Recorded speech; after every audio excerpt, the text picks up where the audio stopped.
சஷ்டி கவசத்துல ஒரு வரி வருது, ஒரு நாள் 36 கொண்டு. அதாவது கந்த சஷ்டி கவசத்தை ஒரு நாளைக்கு 36 முறை படிக்கணுமா. படிச்சா 7 மணி நேரம் ஆகும். நான் படிச்சிருக்கேன். ஆனா கலியுகத்துல கந்த சஷ்டி கவசத்தை ஒரு நாளைக்கு 36 முறை படிக்கிறதுக்கு நேரம் இருக்காதுன்னு தான் அதுலயே சூட்சுமமாக ரகசியமாக ஒரு விஷயம் சொல்லப்பட்டிருக்கு. முருகனுடைய அருளால் நான் தெரிஞ்சுக்கிட்டேன். அதை நான் உங்களுக்கு சொல்றேன். ரவண பவச ரரரரரரரா ரிவண பவச ரிரிரிரிரிரி, இதுக்கெல்லாம் என்ன அர்த்தம் நான் தேடி தேடி தேடி முருகன் அருளால் தெரிஞ்சுக்கிட்டேன்.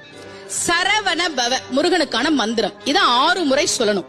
இப்ப சாவ தூக்கி பின்னாடி போட்டீங்கன்னா ரவண பவச, அத 6 முறை சொல்லணும். இப்ப ராவ தூக்கி பின்னாடி போட்டா வனப வசர, வாவ தூக்கி பின்னாடி போட்டா நபவ சரவ, இப்ப நாவ தூக்கி பின்னாடி போட்டா பவ சரவண, பாவ தூக்கி பின்னாடி போட்டா வசர வனப. ஒன்னொன்னையும் 6 முறை சொன்னா 6 × 6 36 வரும். இப்படி சொன்னால் 5 நிமிஷத்துல சொல்லிடலாம். கந்த சஷ்டி கவசத்தை 36 முறை சொன்ன பலன் கிடைக்கும்.